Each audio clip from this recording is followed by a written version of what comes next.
Let's go to the story on China, where just a short while ago, we had this photo opportunity where you could see S Jaishankar as well as Wang Yi in a photo op. It is believed that just about a few minutes ago, we have had the formal commencement or the beginning of a dialogue between these two foreign ministers. External Affairs Minister S Jaishankar as well as the Foreign Minister of China, Mr. Wang Yi. But there's a timeline, a chronology, a sequence that we want to tell you about so that you can put this dialogue and the dispute in perspective. So on the 14th of June, there was a skirmish at Galwan. 20 Indian soldiers were killed, remember? India claims that 40 Chinese soldiers were also killed in the skirmish. 17th June, S Jaishankar and Wang Yi meet. Then 6th of July, India and China special representatives talk. National Security Advisor Ajit Doval, he spoke to Wang Yi. India, China then retreat from their positions. China continues to be adamant at a few places. And then this goes on again in a second round on the 29th and 30th of August, where India foils an intrusion bid by China. We all know about it. We have seen the reports. 4th of September, the Rajnath Singh, India's Defense Minister meets his counterpart, Chinese counterpart in Moscow. 7th September, warning shots are fired at the LAC, the first time in 45 years. And then 10th of September, you have the India-China foreign ministers meet all over again.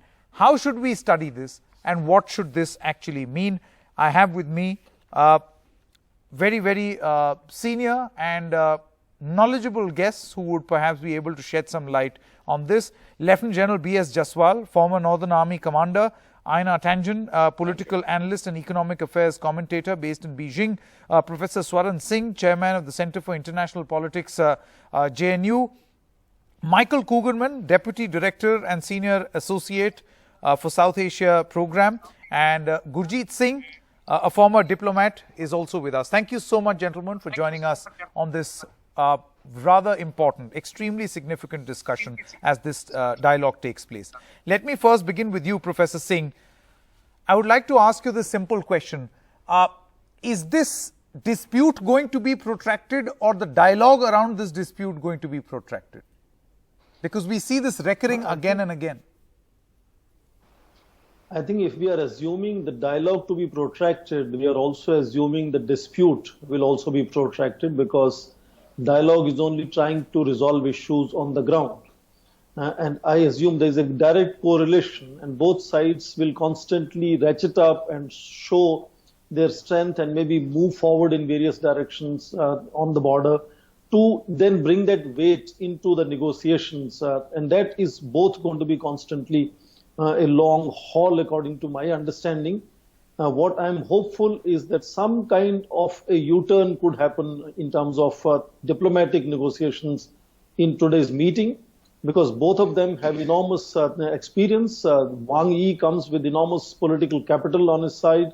Of course, he does not negotiate with the United States, so there's a limited political weight in that sense. Indian foreign minister goes as a career diplomat who's well known for knowing great details on issues that he wishes to engage, and is a tough negotiator.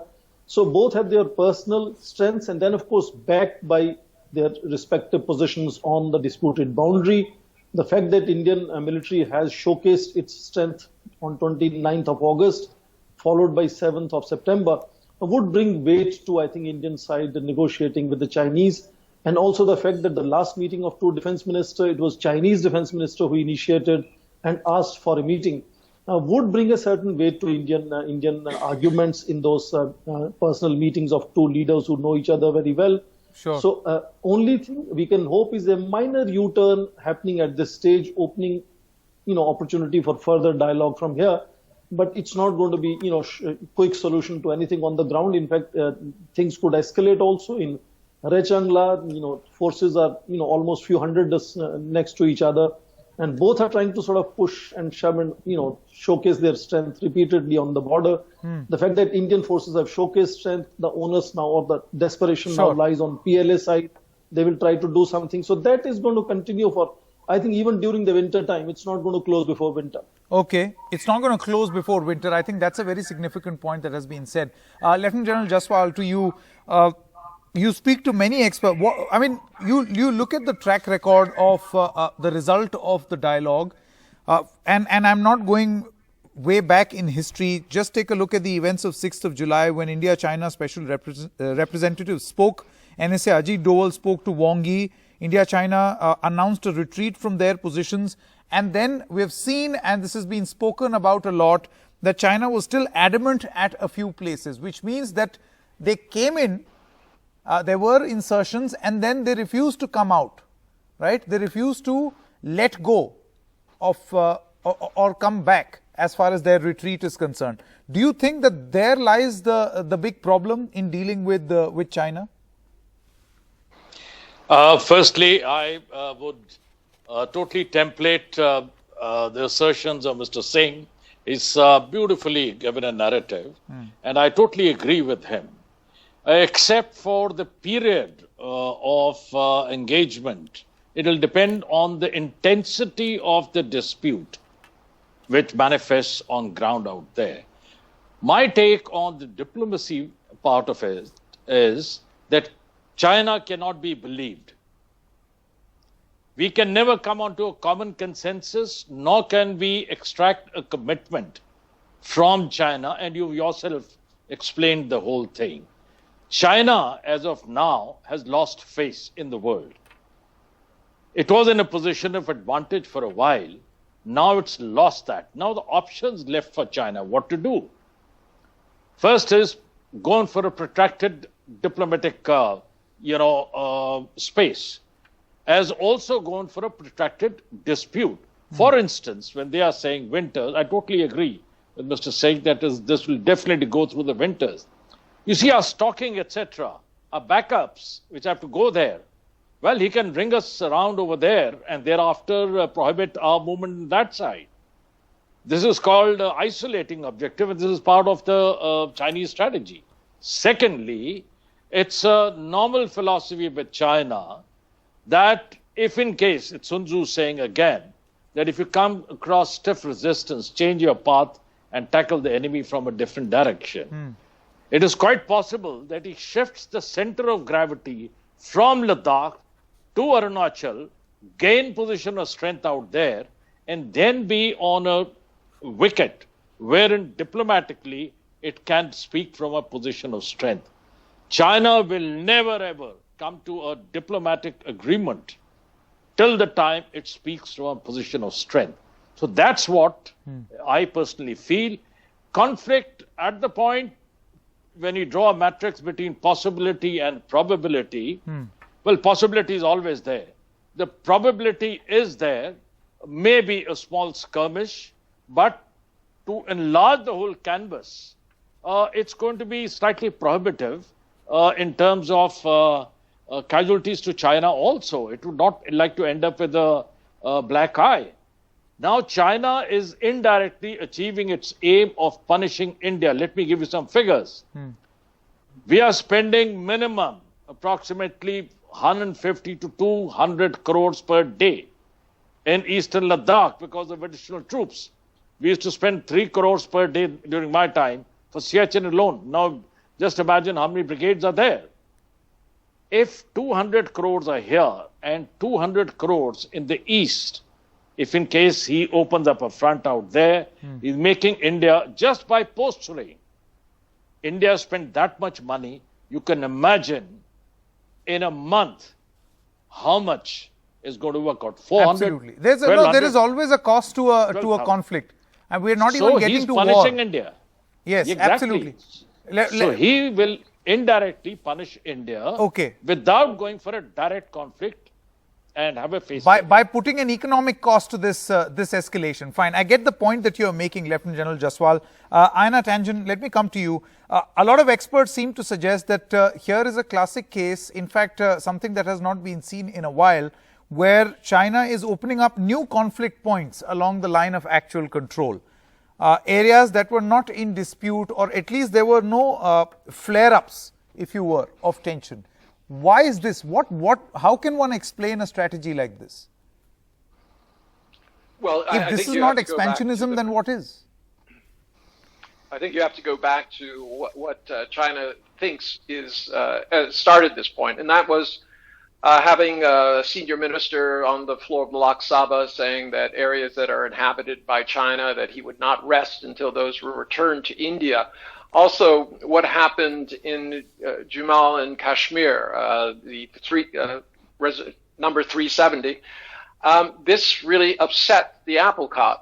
So at this point, China is looking at those two incidents, also the road building, and they decided that they needed to take a strategic, not advantage, but to go to an area which they thought was strategic overlooking that road.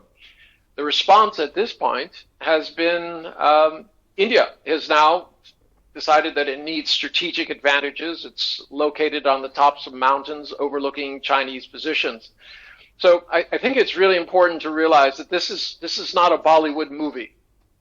This is could result in young people being killed. We've already had soldiers who have been killed as a result of this. There's no reason to add more to it. Beijing wants nothing more than India to be prosperous and to have a peaceful border relationship. This idea that somehow it wants to create conflict is not what is perceived in Beijing. Quite the opposite. They feel that somehow this is more of a deflection politics, that it seems that every time that there's some allegation that China has overstepped, no, Mr. Tangent, it coincides if you allow with me, this. Very politely, but let me just finish this point. Yeah, sure. Just let me finish this point, if Sure. I may. I said, the very day that India was announcing that it had a 23.9% drop in its GDP was the same day that supposedly China was attacking. And then a few days later, when the cases of COVID had reached 4 million in India, there was, quote, another attack by China. So, I mean, it could be entirely coincidental, but from the Beijing point of view, they see this as a way of deflecting attention away from the internal problems with which China sympathizes with. They really want India to recover from this. I believe you've made your point, Mr. Tangent, and just before any of our other guests would like to respond, I would like to give a right to reply to some of the people. Maybe Gurjeet Singh, the former diplomat, can speak, and even Michael Kugelman. I just want to say that nobody here in India, no one, not even Bollywood stars, think that the Indo-China conflict is a Bollywood movie, Mr. Tangent. And also, your point on deflection strategies, I can only say that when members of the PLA were seen with spears and machetes and machine guns in their hand, clearly they were members of the PLA. So there can be no deflection strategy when you actually have an aggressor, an expansionist force right at the doorstep. So these are the 2 points that I wanted to say. Gurjeet Singh and then Michael Kugelman. Thank you. Well, certainly this is no Bollywood movie, but I think who the villain is very clear. And that is the Chinese.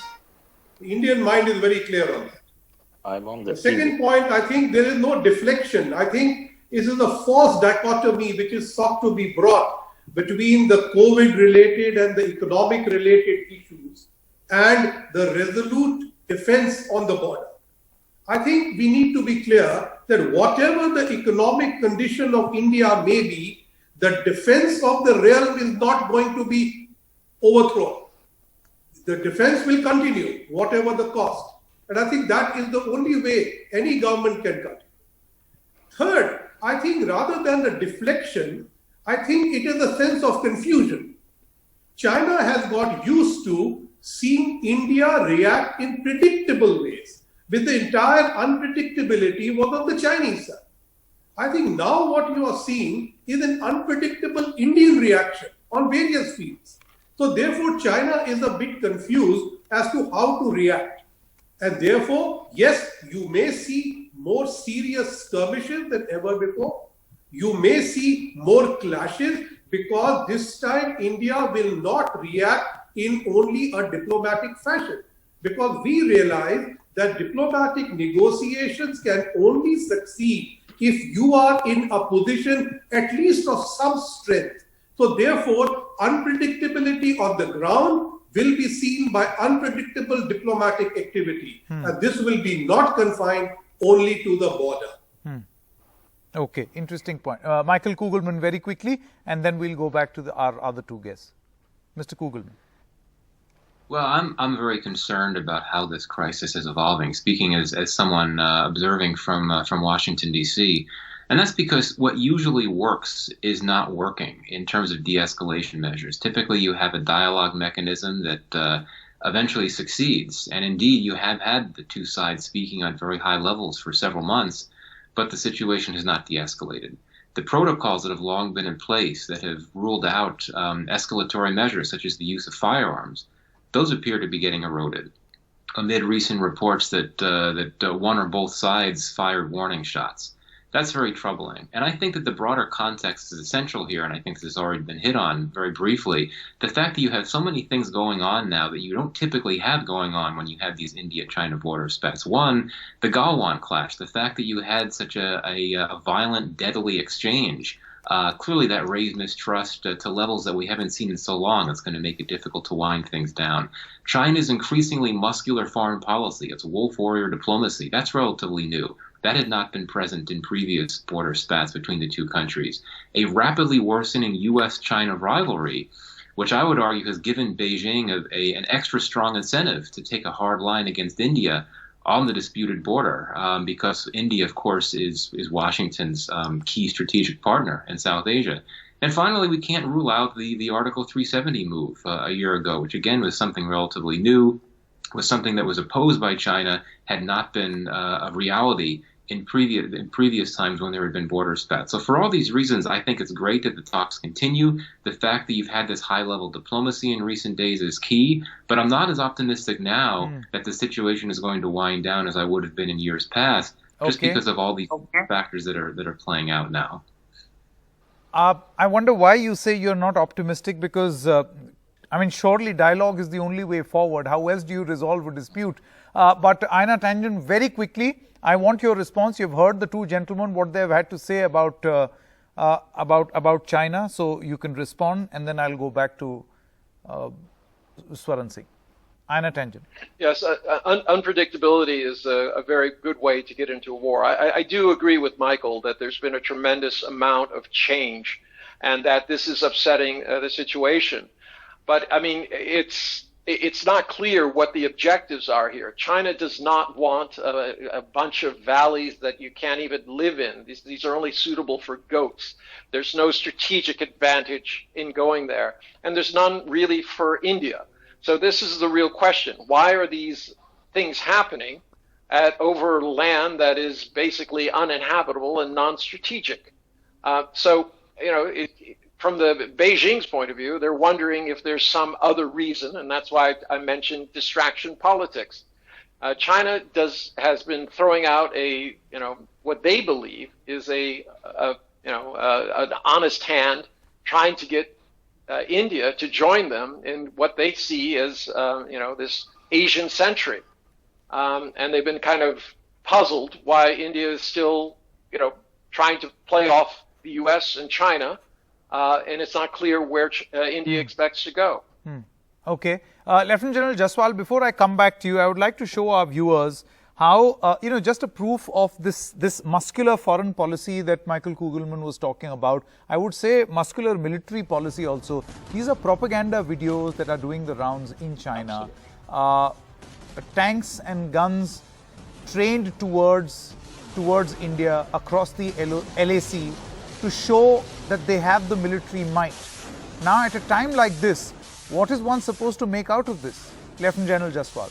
If this is not escalation, then what is? Well, the Chinese are known, as a matter of fact, for psychological warfare. They have a unit which is part of their organization for psychological warfare. So this is what even the Global Times is doing. They're posting pictures over there for internal opinion. But there are so many infirmities, let me tell you, within the Chinese army, that Indian army, the biggest strength that the Indian army we have, our soldiers are battle hardened. Their morale is very high, and the commitment is as per the oath that they take. Today in China, the soldiers over there who've been wounded, who've been retrenched, the people who have died, their families are not even being looked after. There is a lot of resentment. And when I went to China from Arunachal for Corps, I was there for a 14-day official visit, I studied the sinews of every Chinese soldier whom I saw, including in Inner Mongolia, during the exercise. He is not the same Chinese soldier of 62. Today, the Chinese army is about 22 lakhs. 8 lakhs are conscripts. How much can he bring against us? Do you know the friction level? And let me tell you, if China ventures into an armed conflict, I can assure you in this area, because of the terrain friction being in our favor, we will cause a lot of casualties on China. Let's just hope it does not come to that, because there is a cost to war. And very quickly, yeah, exactly. Swaran Singh and Aina Tangent, Swaran Singh, the point that you were making, I can't help but point this out. A tweet or a reaction from the Global Times chief where he says this is the China state affiliated media, of course, that if Indian troops, and I'm quoting off their response, if Indian troops don't withdraw from the southern bank of Pangong Tso Lake, the PLA will confront them all winter long. Indian troops' logistics are poor. Many Indian soldiers will die of freezing temperature or COVID-19. If a war breaks out, Indian army will be defeated quickly. Now, when you go for a dialogue, I don't see this as a very pleasant and welcoming gesture for a dialogue. Swaran Singh. Just proves your point on this fight going well into winter. The chief editor of Global Times, Shu Qin, very intentionally makes these tweets and comments because let me share with you, more Indians perhaps read Global Times than Chinese. I don't think it's well read in China. That's point number one. Okay. Second, I think you have someone extremely balanced commentator. Anna Tangen is a very balanced commentator from China. And therefore, I want to briefly highlight how the Chinese have looked at, recent encounters and incursions. 2013, Depsang, 16 days, PLA forces came forward, sat and returned. Indian army dismantled those structures. Same thing in Chumar 2014. They came forward, sat for 21 days, went back, Indian military destroyed those trenches. 2015, Finger 5, again, they went back with dialogue and we destroyed the structures. And of course, the longest was Doklam. After 72 days, Chinese forces decided to go back. Of course, they are not going back on claims in each of these areas. What does that tell us? That tells us that this is two-step forward, one-step backward policy, where Chinese also understand that they are the ones moving forward, and in dialogue, of course, they are finally willing to go back. But incrementally, of course, they have gradually come forward, and as Enarthangan himself said, looking at the road being built in Galwan Valley, they came upon the heights to sort of have command of the situation there before stopping Indian or trying to stop Indian building of this road. So it's, I think, a situation where China is incrementally expanding its control on the territory. And that's not only against India, it's South China Sea, Senkaku Islands, Vietnam. In fact, for the first, let me just 30 seconds say, entire periphery of China is looking at India. India is the largest economy, largest military, largest society. How we stand up to China will have enormous influence. And the way you look at what happened in Galwan Valley, 14 days later, on 27th of June, ASEAN for the first time issued a joint statement saying that the dispute in South China Sea should be understood according to UNCLOS. This is the first time that ASEAN took a joint position. So periphery is looking at how India is behaving, and it's not only India talking about China's two-step forward, one-step backward. Entire periphery is talking about it today, and I think the greatest challenge for China today is the political capital which it is eroding gradually. And I think that is something the Chinese will have to look at very carefully, because if the political capital continuously erodes, then how will China become the global power by 2049? And I think that's a fundamental challenge to the Chinese. And I think my friend Enarthangan fully understands that. So it's not only India-centered problem, it's a problem for China as well. And acceptance. Absolutely. Gurjeet Singh, Michael Kugelman, Professor Swaran Singh, Aina Tangent and Lieutenant General B.S. Jaswal, Thank you so much for joining us on this discussion. Those talks are still on. We'll get you all the latest updates as soon as we get information from the government on what was the outcome of those talks.